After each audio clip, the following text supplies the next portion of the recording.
La nouvelle faisant état de la fuite d'un cas confirmé d'Ebola vient d'être démentie par la coordination de lutte contre la maladie. Selon elle, il s'agit d'un sujet contact qui a échappé au contrôle des équipes de suivi.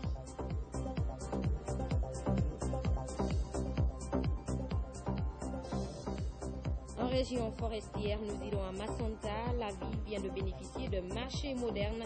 L'initiative est d'un ressortissant de la localité.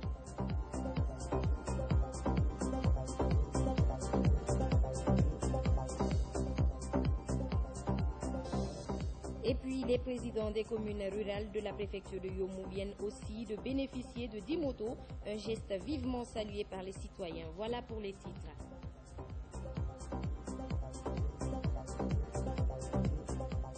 C'est l'heure de la grande édition. Bonsoir et bienvenue. Nous démarrons par des précisions sur l'information faisant état de la fuite d'un cas confirmé d'Ebola.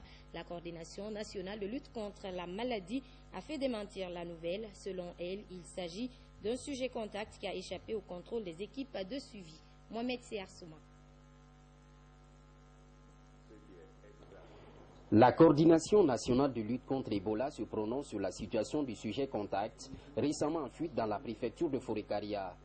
Il s'agit d'une femme passée pour un cas confirmé selon certaines informations après le passage du Premier ministre chef du gouvernement dans la zone. Le cas figure parmi les 190 sujets contacts libérés lundi dernier sur un total de 338 contacts à suivre. Il y a une information qu'il y a un malade ou une malade d'Ebola qui a quitté Conakry pour aller. C'est que cette information n'est pas vraie. Sinon, nos techniciens nous auraient déjà remonté l'information.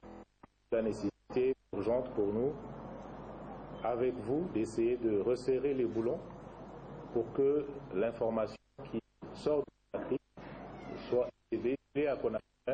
Exact. Les acteurs se sont penchés sur la question lors de la dernière réunion transfrontalière. Ils souhaitent de renforcer la vigilance et les mesures de sécurité. La situation pour l'heure ne fait pas réagir la communauté internationale.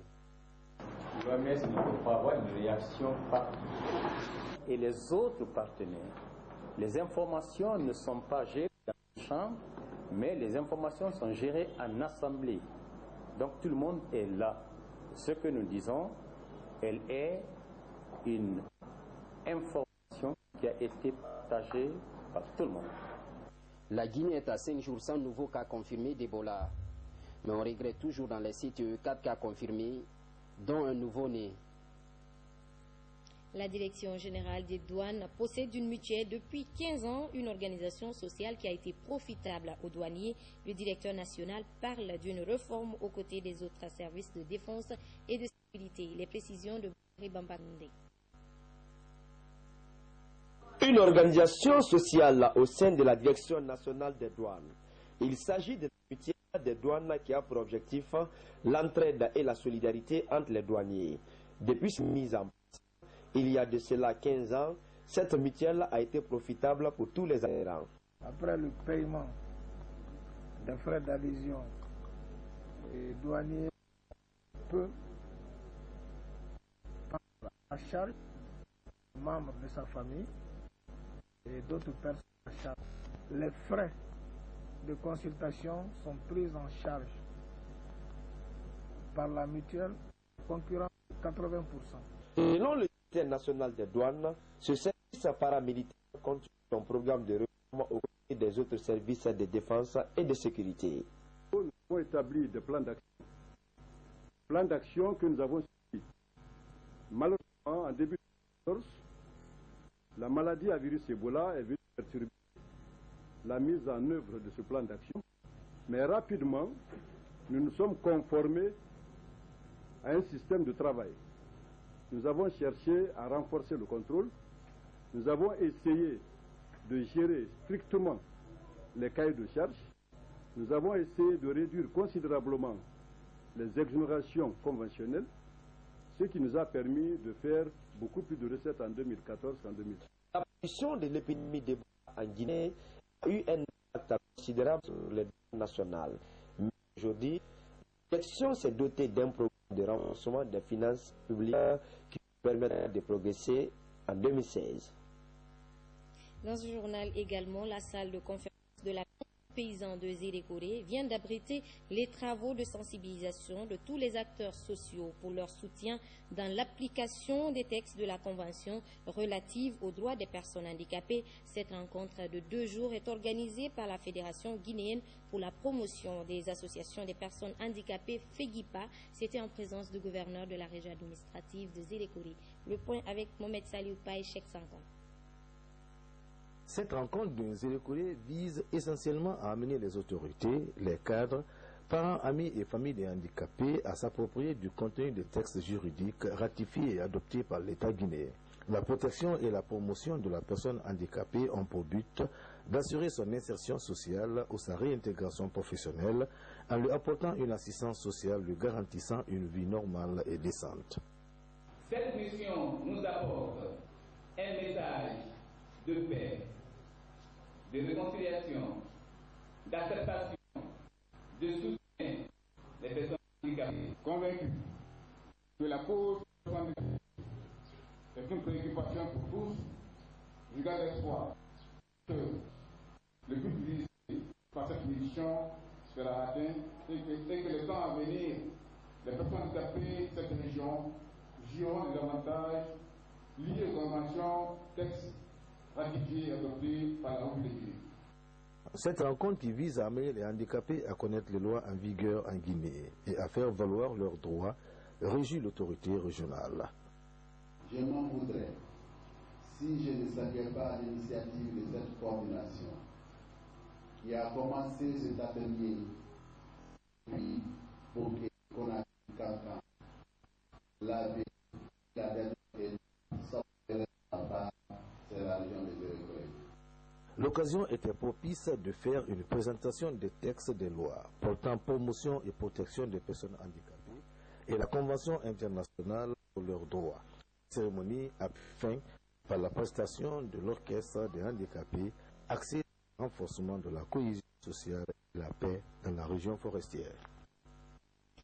L'association Action Mine Guinée vient d'organiser un atelier d'information sur les réalités dont les communautés dans les zones minières sont confrontées. Le projet touche 7 préfectures où l'exploitation minière est pratiquée. Mariam Bari. La vingtaine de participantes issues de la société civile identifient des éléments à prendre en compte dans la mise en pratique du projet Voix des communautés riveraines des zones minières en République de Guinée. Dans son application, le projet envisage d'organiser un forum public dans les zones où se fait l'exploitation minière. Il s'agit d'aller à la rencontre des populations, des communautés riveraines, des zones minières pour les écouter, entendre leurs préoccupations par rapport à la gestion du secteur minier dans leur localité, des questions liées à la sécurité, liées aux impacts socio-économiques, au développement local. Des échanges fructueux ont permis à l'assistance de faire le tour des réalités auxquelles les communautés font face et à la même occasion proposer des pistes de solutions alternatives dans ces zones. Ce projet essaye de mettre en exergue la difficulté des communautés, les problèmes que traversent ces communautés aujourd'hui riveraines des sociétés minières. La première étape a été l'information des autorités de cette préfecture. On a répertorié les éléments que nous allons prendre en compte et de ces éléments nous allons puiser nos questions qui seront posées éventuellement aux acteurs de la société civile locaux, éventuellement aux dirigeants locaux, notamment les maires des communes rurales. La réalisation des activités comme le forum public et des films documentaires résulterait sur l'organisation d'un forum national des communautés riveraines dans les zones minières en Guinée et d'un plaidoyer. Renforcer les capacités de protection de l'enfance à Conakry, telle est la préoccupation de la direction de l'action sociale en partenariat avec UNICEF. Elle a organisé un atelier de formation du pôle de formateurs au gouvernorat de la ville de Conakry. Le point avec Alcéné Guissé. Comment renforcer les capacités de protection de l'enfance dans la ville de Conakry? C'est l'objectif de cet atelier de formation initié par la direction de l'action sociale du gouvernorat de la ville de Conakry en partenariat avec l'UNICEF. La mutilation génitale féminine, le mariage précoce et la maltraitance des enfants ont été largement expliqués par les formateurs. Nous avons organisé cet atelier pour former les formateurs qui doivent aller dans les quartiers ou aller former les CVPE dans le cadre de la protection de l'enfance. Pour le gouverneur Sourba Sourel Kamara, ces actions s'inscrivent dans le programme de développement du professeur Alpha Condé.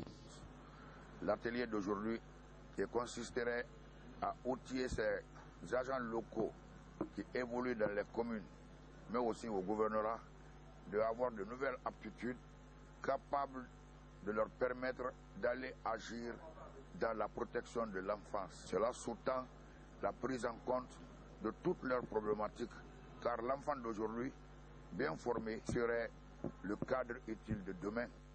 Les participants se disent confiants quant à la qualité de la formation qui, selon eux, leur permet d'acquérir de larges connaissances de la protection de l'enfance dans leurs communes respectives. Je vous le disais au sommaire, la réalisation d'un marché moderne dans le district Orem, dans la préfecture de Massanta, est passée du rêve à la réalité. L'initiative vise à améliorer les conditions de vie des populations de cette partie du pays. L'inauguration du marché a eu lieu ce week-end. Avec Alénie Pascaldine. Marché moderne pour les populations de Remaï, préfecture de Massanta. C'est une œuvre d'un des fils ressortissants de la localité. Financé à hauteur de 150 millions de francs, ce marché permettra aux populations de la zone de faire leurs activités commerciales dans un environnement sain et sécurisé. Son Excellence Cheikh Talib Silla, qui m'a soutenu, me donner des sages conseils, m'appuyer pour vraiment me permettre de bâtir l'infrastructure chez moi. Ce que je peux lancer à mes frères qui sont d'ici et qui vivent ailleurs, c'est d'avoir l'idée d'aider nos parents qui sont au village. L'inauguration de cette infrastructure a suscité beaucoup d'engouement au sein des populations. Les autorités, quant à elles, ont émis le souhait de voir ce bijou entretenu et sauvegardé pour le bien de tous. Une démarche vivement saluée par les bénéficiaires. C'est la deuxième infrastructure marchande au niveau de Massanta que je viens d'assister l'inauguration. Les marchés, ça, c'est les femmes qui sont les plus usagères. Donc vraiment, j'ai un sentiment de satisfaction. Un plus va aller dans le panier de la ménagère. Avec une capacité de 500 places assises, ce marché comprend une latrine et un bureau pour l'administration. Sa mise à disposition augure de nouvelles perspectives aux populations de Remaï ainsi qu'à celles des localités environnantes. Restons en région forestière où 10 motos ont été offertes au président des communes rurales de la préfecture de Yomo. De Yomo, le don est d'un fils ressortissant de la localité. Il compte s'investir pleinement dans le développement socio-économique de la préfecture à Sekoussouma. Ce lot d'engins roulants composé de 10 motos est destiné au président des communes rurales de la localité de Yomo, dont 3 au chef de district. Selon la tradition, c'est un geste d'un des fils ressortissants de la localité. Ces motos doivent permettre aux bénéficiaires d'assurer leur mobilité pour l'exécution fiable de leur mission dans les différents districts. Un geste vivement salué. C'est un événement de départ. C'est du jamais vu. Ça agrandit sa main.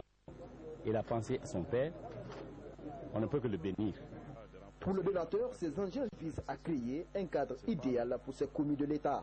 Il sollicite à cet effet l'utilisation judicieuse de ces motos pour l'intérêt exclusif des populations à la base. Cette fois-ci, nous avons pensé aux élus locaux, c'est-à-dire aux différents maires des différentes sous-préfectures de la préfecture de Yomo. Donc nous pensons que les motos que nous avons apportées aujourd'hui viennent renforcer la capacité opérationnelle des différentes structures et également des élus locaux.